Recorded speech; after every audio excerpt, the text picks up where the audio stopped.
Feet is away. Excellent.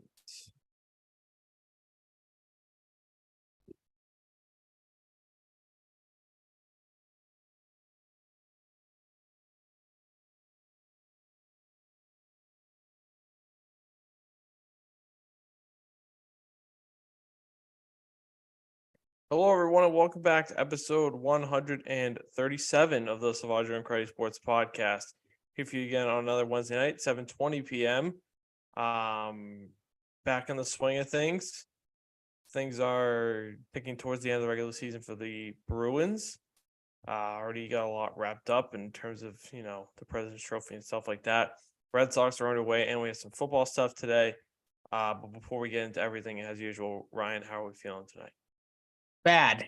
Technical difficulties. My baseball team stinks. The Patriots want to trade my quarterback. Everything is terrible. Allegedly. And the Mandalorian episode wasn't that good today either. So everything is everything except the Bruins is going to shit right now. It's awful. But now on a less comical note, everything's, I guess, okay. It's fine. Nothing's different for the most part. How are you? Are you good? I'm okay. That's good. Like you, I'm disappointed about the Mandalorian episode today. I thought it sucked ass. It's a hot take.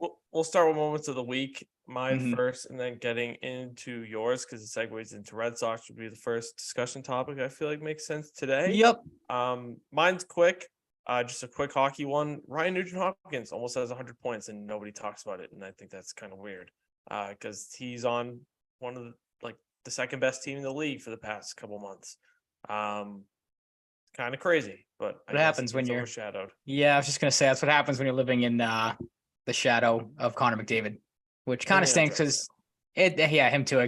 That's what I mean. You forget he's there as well. I feel like because McDavid's had such a phenomenal season, is obviously such a great player, but like Nugent Hopkins was one of the first guys that was there. I think he was there before the both of them, right? And he was kind of the first of their rebuild type of build up to what they are now. Great player, obviously. And I if you didn't put that in the outline, I would have had no idea. Because again, just you already mentioned two phenomenal players that kind of overshadow him and then some. Yep. That's about it for me, but yours is talking about opening day player introductions for the Red Sox. Yeah. And then that'll just segue into our general Red Sox talk to start. I don't know. I was going to ask you before I did this, did you catch any of the pregame? Because obviously we haven't been on since opening day occurred. You caught none of it. Okay, so you missed. I have not watched a single second of a single game besides what I've seen on Twitter. Is that by design? Like, are you boycotting the Red Sox or is that just, okay. I don't care. Fair enough. All right. I mean, they're giving people not a ton of reasons to care right now, but we'll get into that a little later. It kind of started off with the opening day player introductions, which myself and I saw some people on Twitter also found kind of funny because they did it in typical Red Sox fashion. Some of the ones, in case people missed it, that stood out, obviously opening day, you're going to get the player introductions, the lineup introductions, stuff like that. The Red Sox took it a step further in the more comical side, though, with a couple of guys, Rafael Devers, instead of just being announced as Rafael Devers, the PA guy was like, oh, here's the guy that'll be here for the next 10 years. He'll call Boston his home for the next 10 years or something like that. Really kind of hammering home the point that, hey, we signed Rafael Devers in the offseason. We extended him. We did our job. Masataka Yoshida was announced as the WBC MVP. And Corey Kluber, who was, of course, out in the bullpen warming up before he got shelled on opening day, was announced as the two-time former Cy Young Award winner, Corey Kluber, because those two things are relevant in 2023. So just like I said, myself, I saw some people, John Tomasi was one of them on Twitter, kind of both calling out that the comical Red Sox like ownership brass probably got into the PA announcer and was like, hey, make sure you throw in a couple of these nice little jabs for these players just to kind of remind, in Kluber's case, the glory days of what he used to be and what he clearly isn't now after, again, opening day. Did pitch a little better today. Again, we'll get into that. And then just, again, being like, hey, Rafael Devers, you guys didn't think we were going to extend him? Haha, we did. So, we're going to just bring that up to you. And I just found it funny because, like, I guarantee if you went around Major League Baseball, like, I'm sure Aaron Judge wasn't announced. It's like the guy that's going to be here for the next decade, or Xander Bogaerts in San Diego probably wasn't announced. The guy that we basically stole for the Red Sox for a dozen years because they didn't want to pay. Like, teams don't add, like, the Yankees, they probably added, like, reigning MVP Aaron Judge. Makes sense because that's something to celebrate. I just found it funny. And again, just right up the Red Sox alley that they had to remind you that they extend Rafael Devers in his opening day player introduction. Like, it's just typical Red Sox ownership. And again, like I said, I found it comical because that's what they're clinging to clearly. And it's just been one kind of laughable scenario after the other with this team to start. Yeah. I mean, it is pretty lame. Like, I'm in the same boat. If you do it for like one guy, somebody wants the Cy Young or the batting title or whatever. Yeah, like even for ahead. Judge, like the reigning home run champion, like that's as far as it goes. Like, yeah, I don't know. I think they were trying to, fire the crowd up. I will say one thing about the presentation of the Red Sox so far. The light show is stupid. okay, I think it's a cool concept, but I think it looks bad. I don't think it looks cool, but I do like the concept. don't think it looks cool at all. It's not a bad thing, but I was wondering this the other day, and I was talking to a couple of people. It's like, God forbid you're a fan there, and is it epilepsy, right? Where you like the flash, like, God forbid you're at a baseball game and like that happens without any sort of warning. Like, I wonder if any sort of thought went in, like, or consideration went into that. Maybe you'd have to assume they did, but it is a little weird. It's jarring, like, especially the Duvall walk-off home run. Like, I feel like he was rounding the bases in like the pitch black, especially when he got to home plate, like you can barely see him. I don't know. I feel like I kind of fall in the middle. I don't hate it, but I don't love it. I'm glad they're just trying to do something innovative, I guess. But again, I feel like it falls under like, hey, we have this new home run feature, maybe to get people's eyes on the game and the team more, because we know the team's not going to be good. So let's put this fun little light show thing at Fenway Park and see if people like it. But I've heard mixed reviews so far. You're more on the side of not a fan of it. I've seen some people that really on Twitter love it for some reason. Like, I don't know if I go that far that like, oh, the light show's wicked awesome. Like, just it'd be like me flashing my light switch in behind me whenever we do something good on the show, or we don't have a technical difficulty or something. Like, I don't know. It is a weird concept, but I guess Nosferatu fucking flipping the light switch. Yeah, that's right. Yeah, the SpongeBob thing. Yeah, that's right. Nosferatu just comes around the corner. Like, it's weird. Again, it's right up their alley this season. I mean, we'll dive right into it. Less, like you said, you didn't see the opening day stuff, so I'm not going to harp on it for too much longer.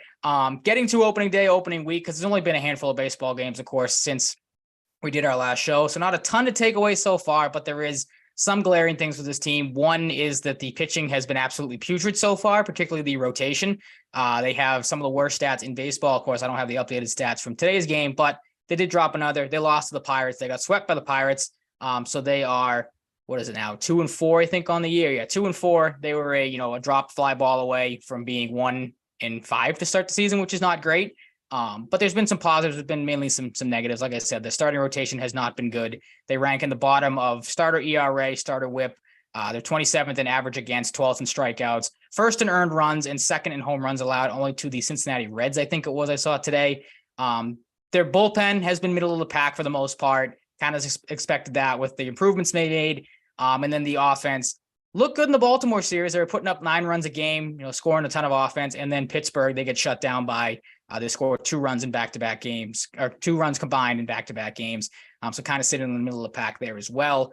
You said you haven't caught a ton of the games. You've caught any highlights, or is there just anything you've maybe seen or heard that maybe stands out to you? Like some of the new guys, you're pretty much in the dark. You've got nothing. Besides Duvall, yeah. I mean, it seems like Duvall's pretty good, and Yoshida hit a home run. Mm-hmm.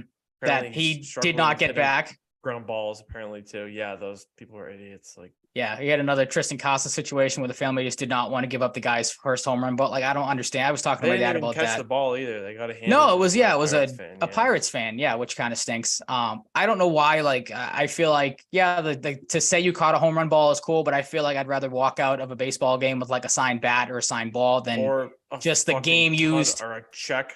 Exactly. It's something. $100,000, like $50,000, whatever. Mm-hmm.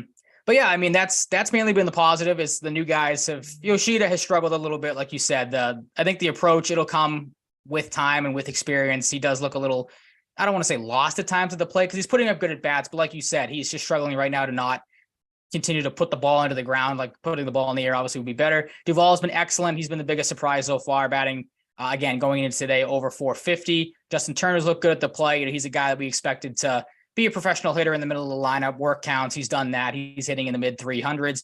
Richard Blyer has been okay. Kelly Jansen, I feel like Kelly Jansen maybe signed the easiest contract of the offseason, where he's probably not going to be able to get into a lot of games because the Red Sox aren't going to have a lot of chances to pick up saves. It seems like he's pitched in 1 game so far. The walk-off win, that he had. Chris Martin's been okay. A guy we talked about, Alex Verdugo, you said it, I said it, wanted to see him in the leadoff spot. They have had him in the leadoff spot this season, and he's looked pretty comfortable there. Again, going into today, was hitting 391 with 9 hits, a triple, 4 RBIs and a home run. So he's looked good there. Some of the negative things, of course, we're still seeing Ryan Brazier and Caleb Ort be used in ball games, which makes no sense because those are two of the worst guys I've seen on the baseball field, I think. And then again, you haven't seen a lot of the games. It's been mind-numbing to watch pitchers and catchers not be able to throw anybody out. The Red Sox went into the day with 12 stolen bases allowed. That leads all of baseball. Only the Padres and White Sox have allowed 7. 6 other teams have been tied with 5 steals allowed. That was on the NESN pregame show today. The Red Sox have not caught a base stealer yet. They are 12 or 12 again going into today. I think they gave up another steal today, so 13 for 13. It's not been great. There's been a lot going wrong with this team so far. I want to say they'll figure some things out because, again, there were some positive things in that Baltimore series to take away. But when you get swept by the Pirates, it kind of takes the positivity out of things. And you're kind of sitting there scratching your head going, okay, well, now you get Detroit on the schedule, which should be a layup. But you should be able to beat up on these bad teams, and they just haven't done it so far. You hope it's early season struggles, but again, there hasn't been a lot of good to take away from these first 6 games or so. So you're kind of in wait and see mode right now. Like you said, it's tough to maybe get some or bounce some ideas off you when you haven't seen any games. But again, you're kind of in the mindset of until you prove that you're worth watching, then maybe you'll tune in. But who knows? I'm kind of at a middle of the pack with this team right now because there's just so many questions still that really haven't been answered. I feel like this is just going to be a trend. It seems like I'm going to be the doom and gloom guy. That's fair. I mean, I can't believe I'm on the opposite side of that, where I'm like, all right, I'm kind of in wait and see mode, at least for the first month to see how it looks. Cause again, like it's just so weird. Like they were able to put up a ton of runs against Baltimore. Baltimore has no pitching. So maybe that's not the biggest surprise, but then like you should have been able to do the same thing against the Pirates. Like the Pirates probably on the same playing field as Baltimore, maybe slightly worse because Baltimore obviously had a better season last year and has had some more guys, obviously up and coming, but the Pirates, I said it in the preview a couple weeks ago. They're a young up and coming team. They have some talent, but they're not there yet. They shouldn't be. You shouldn't be losing 3 games of this team. You shouldn't be scoring 1 run over last night and today. Like that's the biggest takeaway for me is how bad the offense looked after looking so good. I mean, again, there were some promising things. Pivetta looked good in his start yesterday. Tanner Houck, after getting rocked around in the spring, he looked pretty good. But that's the big thing too. The starters got to figure it out. Corey Kluber seemed to take some strides today. Was questionable, at least to me. Alex Cora takes him out with 67 pitches, which didn't make a ton of sense with how well he looked. Cutter Crawford, as you know, I have no faith in to figure it out on the baseball field. I think he's just as bad as Brazier and Ort, to be honest. Like he shows nothing to me. So he getting tuned up for 8 or so runs or whatever it was not a surprise. And then when have you ever seen a guy named Cutter with a K do anything good? That's true. I can't think of anybody. The only Cutter I can think of is the pitch. I've never would think of a guy named Cutter. The only guy I can think of is Cutter Gojek, BC hockey stud. Love him. Okay, well that's a good Cutter then. That doesn't apply here. And then the other thing too, I know I'm bouncing around here a lot, but Chris Sale, again, you didn't see any of the start. He looked good to start, struck out his first batter, and then just absolutely got tuned up. 3 innings, 7 hits, 7 earned runs. He himself said felt like he was throwing bad in practice up there. I said it, I think, last episode, or maybe in the preview episode, prediction episode a couple back. I took the cheese on Chris Sale, thought spring training he was going to come out and look pretty good. Maybe it was first game jitters back. You hope that's the case because he did not look all that promising in that Baltimore game. You hope in his next start coming up against the Tigers, he can figure something out, but again, you're kind of in wait and see mode with him right now to see what he can bring to the table. The positive from that start is his velocity was up. I think he touched 97 a couple times. So that was promising. And then just some other pitching stuff. Josh Winckowski, a guy I briefly touched on, I think last week. He's looked good. He's been their bullpen savior so far. 3 games, 6 innings, a 150 ERA. And a guy that's kind of solidified a long man role. I heard them talk about it on the broadcast today. Garrett Whitlock, not same thing because Whitlock's a better pitcher, but like he found success in that type of role. Maybe Winckowski finds some success in that role as well.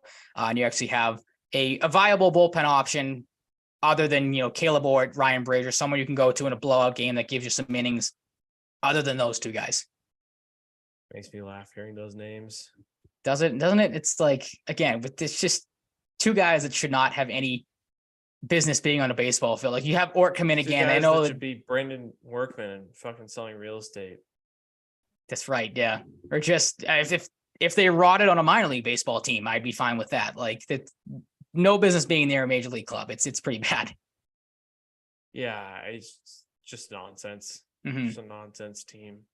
The other question I was going to have for you as we kind of transition into the other baseball topic from obviously opening week. I know you haven't caught any Red Sox games. Have you caught any baseball at all? Or are you just boycotting the sport as a whole?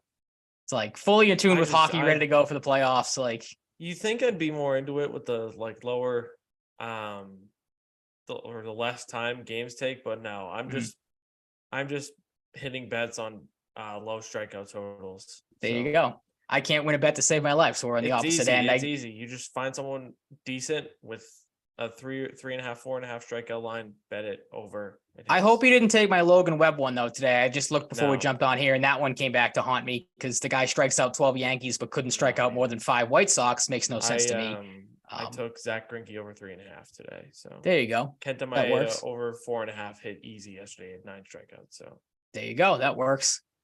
I was going to take DeGrom over whatever his total was. I think it was 8.5. I don't know why I couldn't bring myself to do it. Maybe because he looked so bad in his first start. And I think he struck out 11 Orioles today. So I'm not go me. Touch can't seem to. Totals.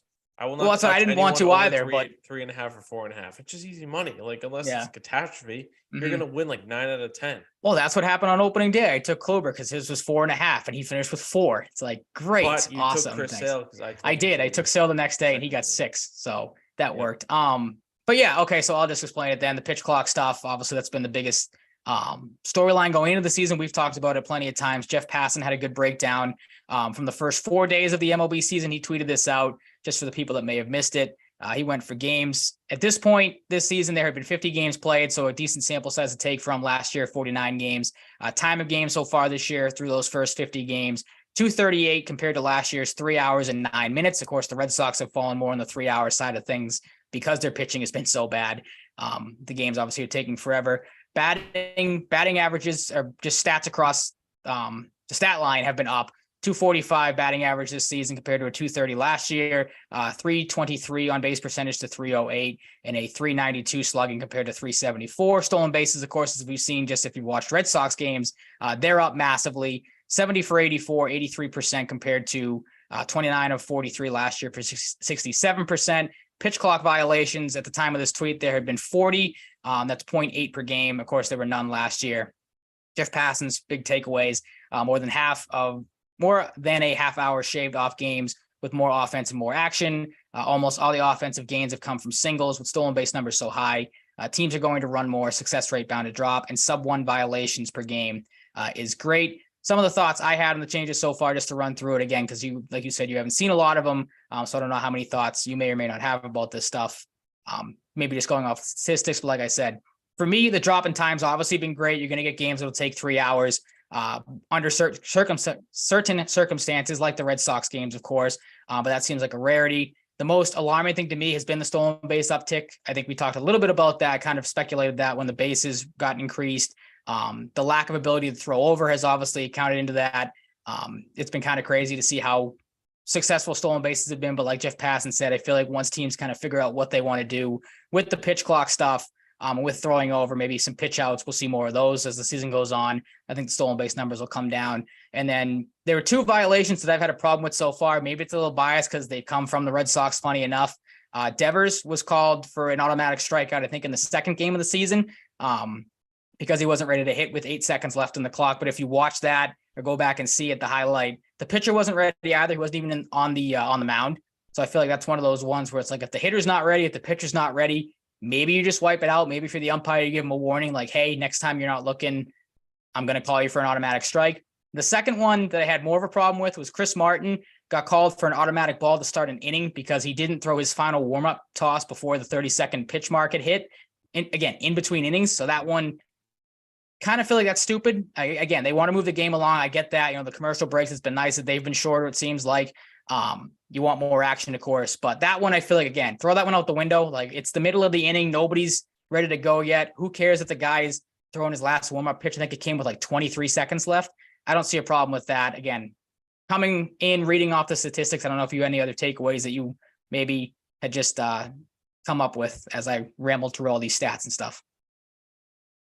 Broad strokes takeaway, less time, good. That's all I really care about. Fair enough. And I don't know if there's anybody out there that like dislikes the whole stolen base thing super strongly, but like stolen bases are fun. They are until, They're like I said, they're they're suspenseful. If you watched Well, opening day, though, it would not have been fun. Like the Orioles, I think, had 3 stolen bases in 1 inning because no one on the Red Sox could hold them on. You have Reese McGuire, who's supposed to part of strategy now. fair. I know, I get that, but again, like watching it as a fan, you're like, why can't you figure anything out to throw these guys out? Or just like Reese McGuire, I think, has not been able to throw anybody out, which is again, he's a defensive minded catcher, as everyone tells you, but he has not thrown anybody out. It's been bad. Adjustment process. Fair enough. They'll get better at it over time. Right now, like I said, I haven't watched any, but like sounds good to me. Like if I'm watching a game, I'd rather see a bunch of stolen bases and on average a half hour taken off in my day watching it. True. I see where you're coming from. It makes sense. Yep. Then you have, like we talked about yesterday off air, a game like Sandy Alcantara pitches where he throws a complete game shutout that goes under 2 hours. Like that's, I feel like a couple of years ago, if you would have told me that, would have been unheard of. Like there's no way a guy throws a complete game shutout in like a minute 58 or whatever, or an hour and 58 minutes or whatever it was. Like I'm with you. It's good for baseball. I'm right there with you. You know, if you can keep the game moving, that's fine. And like you said, it's going to be an adjustment period for teams. But again, it's just frustrating to watch, man. Like with the games already taking, the Red Sox game specifically taking as long as they did, and that opening day game of guys not being able to throw strikes and just the Orioles running rampant. It's like, could you figure something out to maybe throw a guy out, maybe pitch out, do something? But like you said, it's going to be a work in progress type of thing, and you hope it gets better as the season goes on, and we think it will. Yeah. Just gotta, see how it plays out. That's really all we can say otherwise. Yep. Because that's all we can do. All we can wait for it to happen. Any other baseball thoughts? No, that's been it. Just obviously, hopefully, please don't get swept by the Tigers as the Red Sox travel there now, I think, for a game tomorrow, either tomorrow afternoon, maybe tomorrow night. I didn't check the time, but figure something out because that series against the Pirates was absolutely brutal to watch. Like they look like a team that had never played baseball before. So clean that up, maybe get back to 500, win some games. We'll have some more positive Red Sox stuff to talk about. And maybe they'll interest you in watching a game. Who knows? Probably not, though. I feel like you're kind of maybe, yeah, who knows? Oh, eventually, Ryan, maybe. But early start, Sandy Alcantara MVP pick or Cy Young pick's looking good. Looking very good so far, yep. Very good. I always thought for like the first year or two, however long he had been in the league, that it was Alcantara, and I recently figured out, a couple weeks ago that it was Alcantara. So there's an extra letter, yeah, extra letter there, but that's okay. Fair enough. Mixed up. Yep. Happens to the best of us. Yeah, true. On to a team that doesn't suck next, the Bruins, who just start another winning streak. Continue to steamroll everybody. Doing that. Starting with Columbus on the 30th 2-1 OT win. Helping Columbus with their Connor Bedard odds. Credit to the Bruins, even though Columbus was stupid enough to take it to OT. Ullmark makes 25 saves and 26 shots. We finally saw Tyler Bertuzzi's first real goal, besides that goofy one against Montreal. So good for him. He's been heating up a little bit lately. Saw a couple fights. Jakub Lauko fought Hanson Mass, shot to the South Shore. Native Billy Sweezy in his NHL debut. And Trent Frederick one-punched Lane Peterson for awesome fight, burying Bergeron. Teams are starting to bury Bergeron. Don't like it, but I do like that people are stepping up for him either time, because you could be the Penguins, who saw Brian Dumoulin get hit from behind headfirst into the boards last night, and Sidney Crosby was the first guy in there instead of anyone else.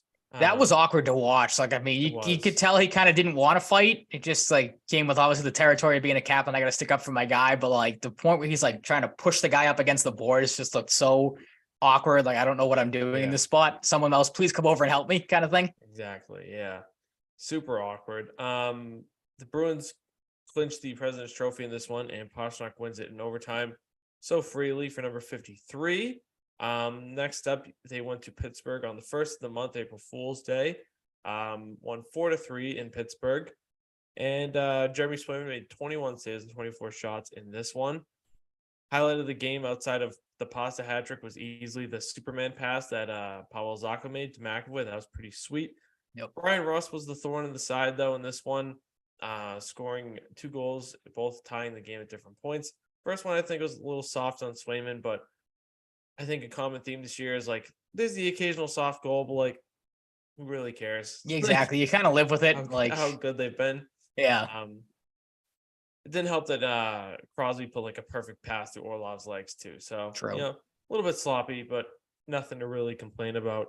Pastrnak scores off a tip from a Dmitry Orlov backhander from the blue line. Never seen a goal like that before, but it was really funny. That's 54, a laser that we're used to for 55. Cenk Getzel scores off a screen from Crosby. Jeremy Swayman wanted goalie interference in this one. Not really sure why. I didn't see anything there, but I don't know. They claimed to think Crosby's stick hit him in the mask, but up with you, I didn't see anything that was too crazy, if I remember, hearing it correctly. But yeah, same as you said. Like, I didn't really see anything too egregious there that would have got that called back. And plus, it's with Sidney Crosby. So, like, he to cross sports, like LeBron James of hockey, you're not going to get a call against him, unfortunately. Yeah. And it's so funny. Like, Jeremy Swayman's having quite a week. We saw behind the B when everybody's like cheering on Nosek for wearing the bright blue suit. He's like, "What's the deal? Like, I don't get it. What's going on?" He's like super like, he's kind of like I saw someone call him a himbo instead of a bimbo. That's pretty good. Funny. Yeah. And it's like a ditz. This is the funniest thing. Someone at PD Rock 4 on Twitter said, Ty at Ty Anderson, I have a really hot take for you. Swayman grocery shops on rollerblades beneath the garden, claims it's more convenient. You're welcome. Source me. Ty said, after practice and talking with Swayman, I can officially confirm this. He believed rollerblades everywhere. He's Ridiculous. such a weirdo, but love it. I love Blade Gang. So that's funny. He's having an eventful week. He gets the win in this one. Just a back and forth game, capped off by Pastrnak scoring in typical Pastrnak fashion for number 56 in overtime to win over the Penguins. Was that overtime actually? Or was that late? Pittsburgh game? That was late, and I think Pastrnak scored with like 20 or 30 something seconds, didn't he? Yeah. That's right. I don't know why I said overtime. Back to back from Pittsburgh to St. Louis. Bruins win 4-3 in a shootout for win number 60 on the season. Trent Frederick was stunting on the hometown St. Louis fans a little bit. Thought he might have scored the first one, but it was given to DeBrusk. We saw Pastrnak connect with Bertuzzi on the power play. He's heating up a little bit. Oscar Steen, third game of the season, scored. You texted me that, he always plays well when he's up. I agree, but just one of those roster space situations where I think in an ideal world you have him up here more often, but just not the case.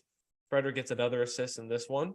Then Jordan Kyrou and Torrey Krug decided they want to worsen their lottery odds a little bit and take it to overtime only to lose. Torrey Krug revenge game. And Charlie Coyle just ended it in the shootout because he's just been automatic in them lately. It originally looked like Dmitry Orlov ended it in overtime, but that was called back. That's what I thought. I shut it off to go eat dinner, and then I texted you later. I'm like, wait a second, why am I seeing Charlie Coyle highlights of a shootout? What happened? Yep. Like, you got pranked. Yep, I did. Just 1 day late of April. That was my April Fool's prank, I guess, from the Bruins. Very nice of them to do so. Yeah, classic prank. Love that. Coming up though for the Bruins after they just keep rattling off consecutive wins consistently after losing one or two. They get Toronto tomorrow night. Ryan O'Reilly will be back for the Maple Leafs. He's been out for a little while. Taylor Hall is doubtful, but might come back. Not sure how that's going to work with the salary cap, but I was just going to ask you that. I am not in charge of that. I will defer to Evan Gold, who last week I said might not be long side Don Sweeney anymore when he takes on his full ownership of the GM position of Providence. But I think it was Mark Divert tweeted out he's still going to be helping Sweeney. So Sweeney has his cap guy still. There you go. Which is good. So that'll fall on his shoulders. If Taylor Hall comes back against Toronto, Mitch Marner is leading them in scoring this year. He's got 95 points in 76 games. Austin Matthews is not even second on the team this year. Fun fact. Just kind of interesting. Did not know that. Not good for my Rocket Richard pick. Preseason. Projected him to repeat. Such a shame he's not gonna. Connor McDavid will because he's it's okay. We're not going to talk about my award predictions to start the season, seeing that I had a certain player not winning a single award, which you called out on the show. And was like, wow, that's surprising. Not great. I'll just leave it at that. People can use their imaginations on who I'm talking about. Deductive reasoning. Yeah. 2 days later on the 8th, they'll have New Jersey. Jersey second in the Metro. Jack Hughes is trying to scrape together a 100-point season. He's only got a few games left to do so. He's at 91 in 74 games. Honestly, kind of big games for Toronto and New Jersey coming up as they're fighting for the second seed. New Jersey with the Rangers and Toronto with Tampa. So get a little more home ice depending on who you play in the second round. Beyond if you get past the first. So decently important games. Should be good ones as well against good teams. Not good teams are the next three teams. Second half of a back-to-back, you go from New Jersey to Philly, take on the lowly Flyers, who got called out by the president, I believe, Rocky Thompson, saying they're just not trying pretty much. So that's good for the state of affairs in Philly. Such a shame. Yeah. Then 2 days later, you get Washington at home. Alex Ovechkin looking to break the record for, I think it's a player over 37 scoring wise. I think the record is 45 for Gordie Howe. He's got 42. So maybe he breaks Gordie Howe's record and breaks yet another NHL record. Potential Craig Smith revenge game in this one. He's been doing okay. He's been doing okay. Yeah, nothing crazy, but I think a little bit better production than he was in Boston. So good for him.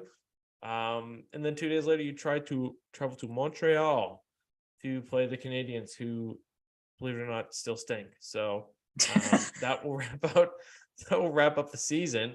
And the Bruins may or may not have 65 freaking wins at the end of this stretch of games. Would be wild. So that would be pretty nuts. Other notes, Mason Lohrei, I think a day or two after we recorded last, left Ohio State and signed his ATO. He is currently making his AHL debut as we speak against the Hershey Bears in Providence on college night. So that's pretty cool. He's on the power play one immediately, and he's on the top pairing with Captain Josiah Didier. So a lot of prospect guys and Providence fans will be watching that with intent. If I had access to watch such a game, which I might be able to do on Hockey TV, so maybe I'll do that after this. I'd be watching, but got the podcast to record. Gotta keep my eyes focused, but cool to see Lohrei there. I don't think he'll be doing a McAvoy. McAvoy came in on the ATO and ended up getting called up because they needed defensemen. Right. They will let him comfortably chill down there and potentially for much of next season. We'll see. Bruins also extended their ECHL affiliation with the Maine Mariners for 2 years. Makes a lot of sense. You got Boston, Providence, Maine, all nearby. Don't see why they wouldn't extend that. So little tidy piece of business there. And the next prospect I guess we could wait and see on in Providence is Brett Harrison, 2020 third rounder on the, I believe, top seeded Windsor in the OHL is down 3-0 in the first round to the Kitchener Rangers. So if they get eliminated, Brett Harrison might also join the team like Lohrei and Kuntar have. So a nice infusion of youth ahead of the playoffs for the Providence Bruins. So we'll see what happens there. You can never rule out the reverse sweep, I guess. And speaking of Taylor Hall earlier, he was on the third line today in practice. No non-contact jersey with Charlie Coyle and Tyler Bertuzzi. David Krejci left practice early, questionable for tomorrow. Not really worried about that. He just seems like he's dealing with some minor stuff. How do we feel about Krejci, and how do we feel about the third line? Because I think the consensus is pretty positive about. I love the third line. Like this, again, it's a joke that's your third line on this type of hockey team, but that shows how deep the Bruins are. I don't know. Not overly concerned about the Krejci. It is kind of weird that he left practice. So, I mean, maybe there's some concern there, but I mean, we're seeing it with Bergeron now. They've been keeping him out because I thought it's Montgomery said he's got an upper body and a lower body. So just precautionary stuff, probably doing the same thing with Krejci. Like you said, there's not cupcakes at the end of the schedule, but three pretty beatable teams that I would have to assume you're going to see guys like Bergeron, Krejci, Marchand, maybe sit out one of those games each. Yeah, especially the Montreal game. That's what you're not playing. The thing with that though is I don't think you can sit too many people because of roster limits. So okay. It'll depend on cap and roster limits and roster. At that point, you're just rotate maybe a couple of your big three guys out a night, or your bigger guys out a night. The Philly game in Montreal, especially. Well, the Philly game would be the one for me. We know how Philadelphia plays. against the Bruins. Like they're, I mean, Philly's a tough team regardless. I prefer to not see Bergeron and Krejci in that game. Exactly. Like, sit them both. Yep. Also, I didn't put in the outline, but I saw in the past week that Chris Wagner and his lady and Phil Hall and his both have babies on the way. So congratulations to them in 9 months. I did see that with Hall. I saw a funny tweet that was like, we all thought Hall was missing time for an injury. In reality, he was making a baby. It's like, oh, nice. Congratulations. Congratulations. But, yeah. And one final question. It seems at this point that I think Buffalo has a chance to get in the playoffs, but it's very, very slim. So it's down to the Islanders, who are now in the second wildcard spot instead of first, which they had for a while. The Panthers or the Penguins. Who would you rather play in the first round of the three? Probably Pittsburgh. But I think the Bruins, I mean, don't get me wrong. I think the Bruins will match up fine with anybody, but like Pittsburgh, I feel like is the not easiest, I guess. I mean, I know they have experience. I know obviously they've got plenty of guys that have won in the playoffs before, but like you saw it the other night, even when they pushed back, the Bruins were able to keep them at bay. You saw the same thing in the Winter Classic game. The Bruins come from behind to beat them. Like that's where I'm going. I saw some people argue like last year, obviously Florida had a great season, was tops in the East, and then got bounced in the first round of the playoffs. So some people were like, oh, how poetic would that be if the Bruins win the President's Trophy and then play the Panthers? And you know where I'm going with that. The Islanders, the Bruins, the Islanders tend to play the Bruins tough too, and are probably the hotter team out of the three right now. So I'd probably go with Pittsburgh. Yeah, I've gone back and forth between Pittsburgh and the Panthers, but I don't know. I might give a slight edge to the Panthers, but I feel like they've been kind of playing like inspired hockey lately. Okay. The Penguins have been kind of limp dick, so they're like limping. If they're gonna get in, they're limping their way into getting. The goaltending is iffy. Yep. I'm like 50-50, but I'd rather face like Kachuk and Barkov instead of Crosby and Malkin if they can get Fair going. enough. Yep. But like either way, they're kind of on similar playing fields. Like, can't forget, like Florida has freaking Carter Verhaeghe too, who has a very quiet 40-goal season going. But their defense is a lot weaker. Aaron Ekblad clearly misses Mackenzie Weegar on his defensive pairing. Spencer Knight has been on a leave of absence from the team in the player assistance program for about a month now.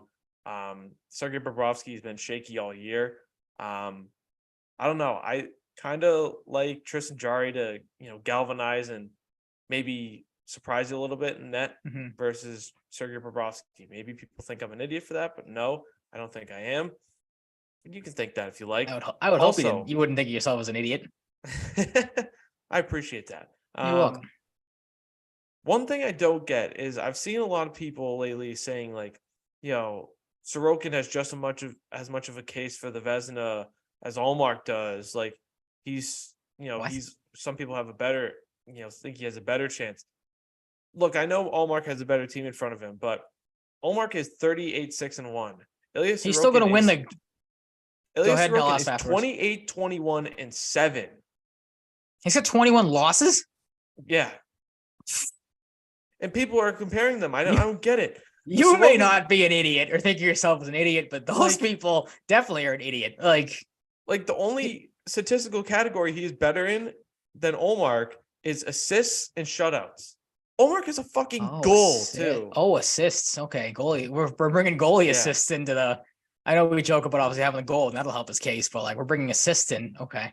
Omar's still going to win the goal. It has a chance. He's probably locked in, I got to think, to win the like triple crown for goaltending, right? Like, that's what wins, goals against, and say, okay. So that's where also, I think your argument should begin and end.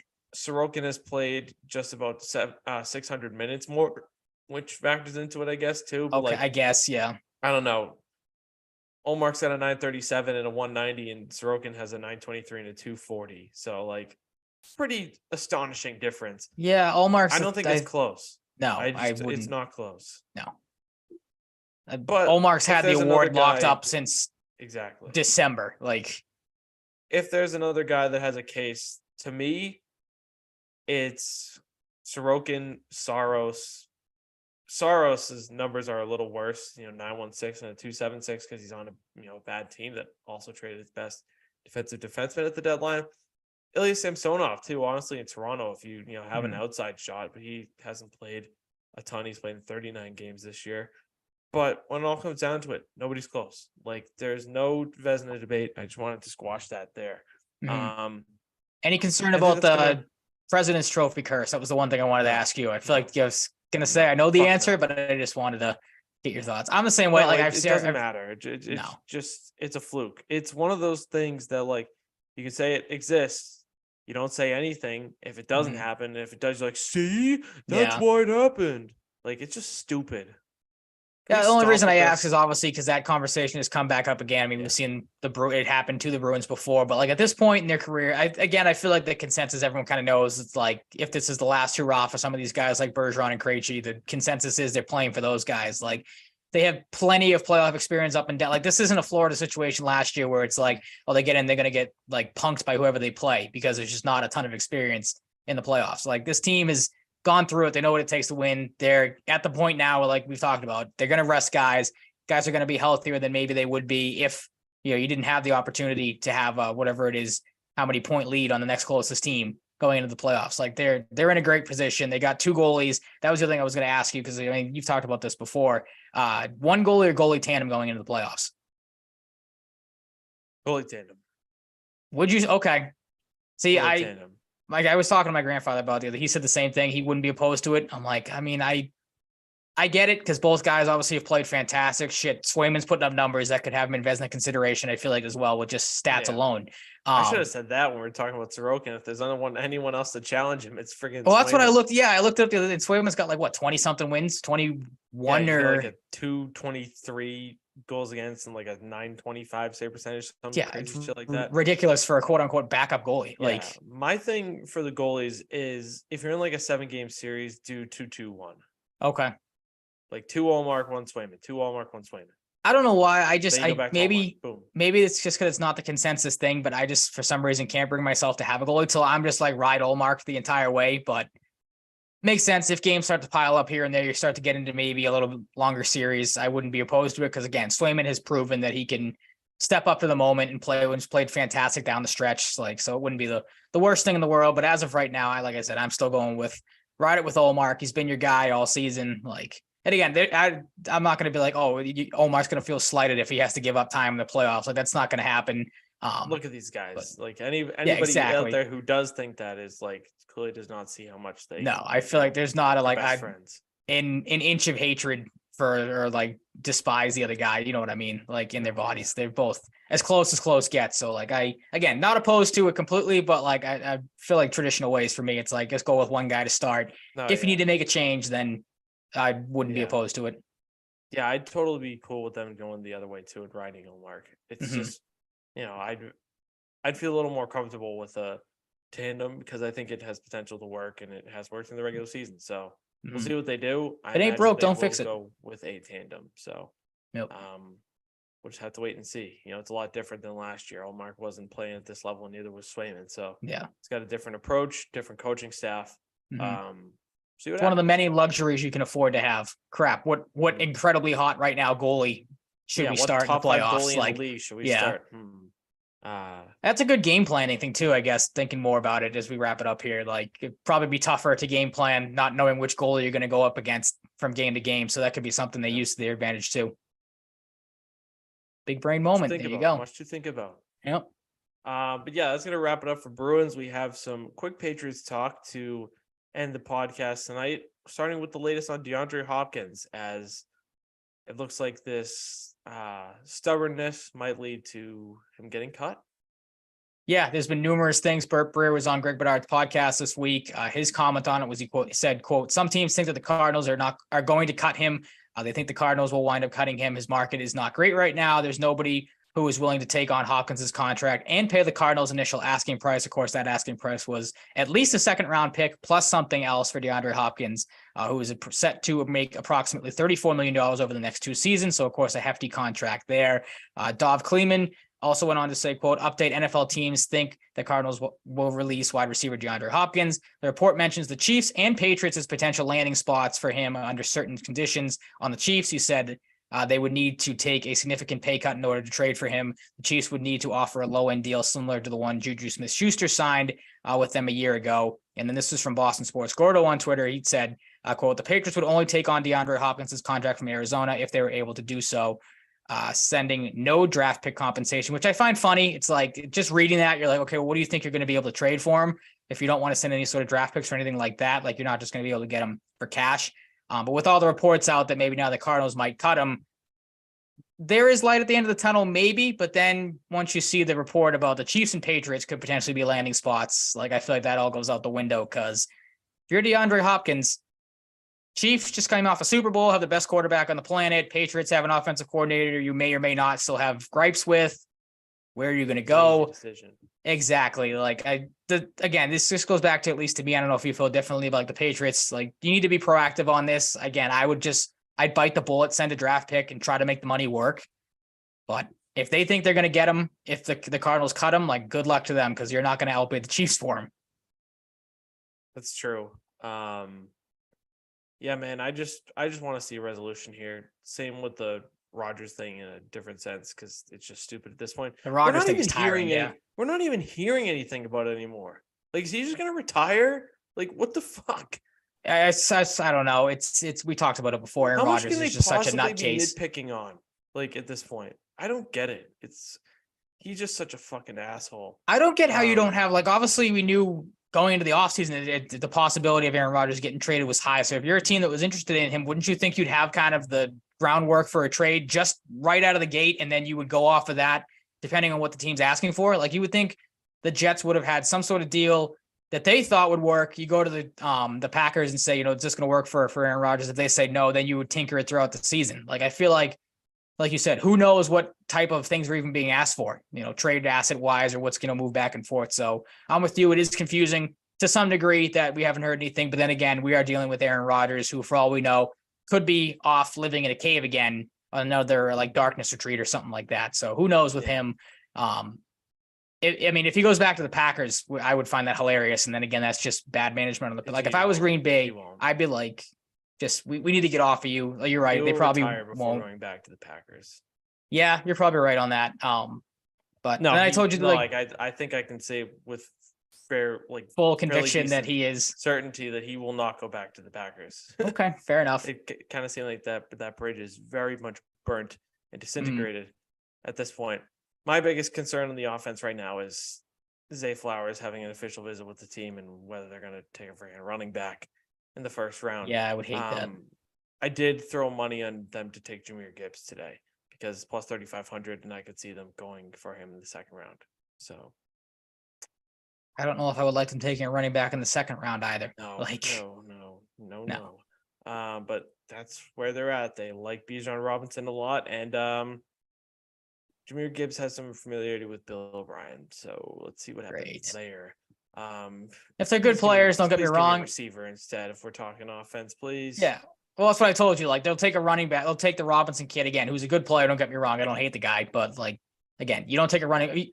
People who know me, you don't take a running back anywhere in the first round, let alone 14. Like that's a position you can find off the street. But like I texted you today, they'll take the Robinson kid at 14 and then line him up in like the slot and be like, oh, see, we got this gadget weapon that we're going to use and trick everybody with. It's like, no, like you said, just take the guy that actually plays the position and the guy that you're, like you said, you're visiting with today in Zay Flowers or Smith and Jigba, who was touring Fenway Park and said he loved it here. Like, get one of those two guys here. I'd take a tackle again before I would take a running back. I know it's not the flashiest position, but like you have positions that you have clear needs at. Running back's not one of them. That's why you brought James Robinson in as well. You still have Ty Montgomery. You still have Ramondre Stevenson, who was your entire offense last year. Like you don't need to bring in a fourth running back or a fifth running back, depending on how you look at Pierre Strong or Kevin Harris. Like, yeah, don't like it's insane. Maybe they'll take a quarterback because they apparently are, depending on who you ask, looking to trade the quarterback of the team. This was from Mike Florio of Pro Football Talk. Yesterday had an article saying, quote, per source, with knowledge of the situation, Belichick has shopped Mac Jones to multiple teams during the 2023 offseason. The full list of potential destinations isn't known. The teams mentioned as potential destinations were the Raiders, Texans, Buccaneers, and Commanders. I'd like to know how long ago that report came out, because as we know, the Raiders and Buccaneers both have quarterbacks now in Garoppolo and Baker Mayfield. Well, you know what I'm getting at. Like, it's not like they're, I know, but I know they're not starting some like no-name rookie that you've never heard of. Texans, in my opinion, the Texans they don't should give us the second overall pick for Mac Jones. Yeah, that would be a trade that would be Yes. worthwhile, I think. Absolutely. Yes, But since that agreed. article came out, yeah, there you go. Shake on it, good to go. There's been numerous sources that have gone against it. Mark Daniels said, quote, I talked to 3 NFL sources about the Patriots reportedly chopping Mac Jones.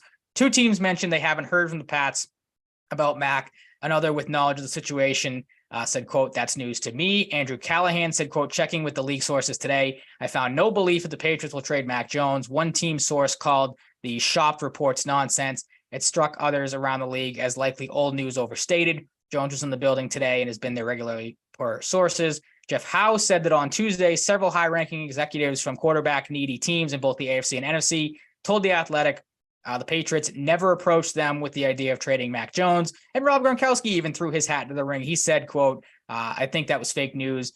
There was just too much turnover last year. If you're shopping your quarterback, that's just too much turnover to have in the NFL in one season and be able to compete the following year. So you kind of alluded to what you think. You kind of joked that if you're the Texans, you trade or ask for the second overall pick. What are your thoughts on it? You think it's just, again, somebody trying to throw shit against the wall and hope it sticks? You think there's any kind of realistic desire to trade Mac Jones for Bill Belichick? Because again, I found it funny. The report came out the other day that, Mac Jones had gone outside the team to ask about help last year, which we already knew about. Like, I don't know why people took that as a new report a couple of days ago. Like, we knew, I kind of assumed he went to Bill O'Brien last year and was like, could you help me with the offense? Because this is ridiculous. So I found that, like I said, funny. That report came back out again. For me personally, really quick, I found the timing of it kind of funny because you did just have a mock draft come out from NFL.com draft analyst Lance Zierlein, where he had the Patriots taking Florida quarterback Anthony Richardson at 14. So maybe there's some rumors about a trade of the starting quarterback. Now the mock draft comes out about the Patriots taking a quarterback. Like, I don't know. I find that timing of all this coming out a little weird, but what are your thoughts on the whole situation? Yeah, if you have any. The biggest thing for me, like, I don't believe Florio at this point with all the stuff that's come out disputing it. Mm-hmm. But he's been reporting on this since like late October. There has been, yeah. Which is so weird. Like, it seems really strange to say he's wrong if he's been doing this for so long. Obviously, he can have bad sources, not accusing him of that. But, in this case, it seems to be the case because you've had multiple people dispute the rumors. Yep. But, like, it's really weird that he's been reporting on this periodically since October of last year. Mm-hmm. But at this point, I'm in the case that they're not shopping Mac, and that for the foreseeable future, he is stapled to the starting spot on the depth chart. So I'm with you too. Well, that was a report I saw today come out too. That was like, or I think it was within the Jeff Howe article he wrote about it, where maybe Bill Belichick, I think it was, said that Mac and Bailey Zappi Mac would be competing with Bailey Zappi for the quarterback position in training camp. Like that, I don't find all that great. Like, again, I would like Mac Jones to go into this camp knowing that he's going to be the starter, not having to look over his shoulder in case he F's up in a preseason game or something like that. So who knows? Again, it's a tentative situation there.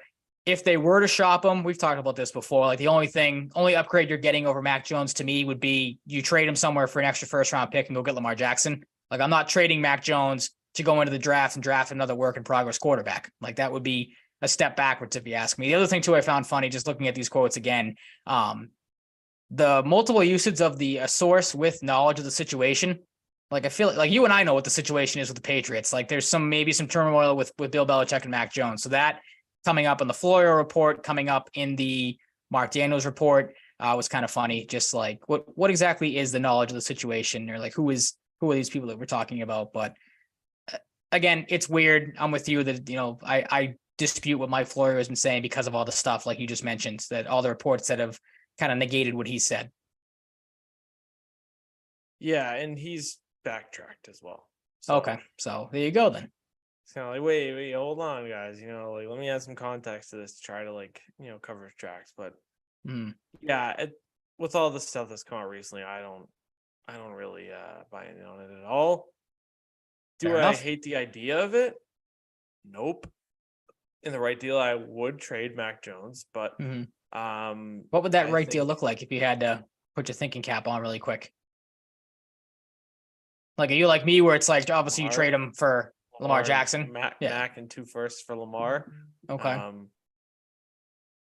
Yeah, but I don't know. Maybe you trade him to like the Colts for the 4th pick. And then like, would you take a well, quarterback at the 4th? They wouldn't take Mac straight up, but like Mac Mhm. and a pick or two, whatever it takes for the 4th pick, and then you take like Anthony Richardson or like if CJ Stroud falls or Bryce Young falls. Okay. If they did that and took Will Levis, I think I would jump out of a window. You're not a Will Levis fan? No, I am a Will Levis fan, just not enough at 4th overall. That would be insane. Okay. I don't think he's good enough. I don't get how the Richardson kid falls him at 14 in this mock draft. From what I've heard, I feel like he's going to be a top. He's going to be a top won't happen. 5 pick. He could go 1st overall. Like, yeah, he really could. No one's really 2nd. sold on. Go ahead. No, that was the end of my point. Okay, sorry. Well, I was going to say nobody's really sold on where he's going to go. Like, I feel like a lot of these people are getting him and Hendon Hooker mixed up. Like, because I've seen Hendon Hooker's name in the top 10, in the top 20, Anthony Richards falling to the mid, teens. So, like, I don't know what's going on there with all these mock drafts. If anyone's just, no one seems to have a clue. My guess is if any quarterback falls into the teens, it's Levis. So okay. And there seems to be some momentum that Hendon Hooker could sneak into the 1st round at some point. Tennessee's QB. I love Hendon Hooker. If I'm like I take a flyer on him in the 2nd round, I don't know about the Patriots. I don't know if they would do that. I wouldn't hate it, but I think I wouldn't put it past them. Spell the end nearby if they do that. Because look, if Mac Jones is not snuff this year, they're going to get rid of him. I think that's a lock. Like you can't trot him out. Robert Kraft is just simply not going to accept that. Like, no, if it gets to that point around this time next season.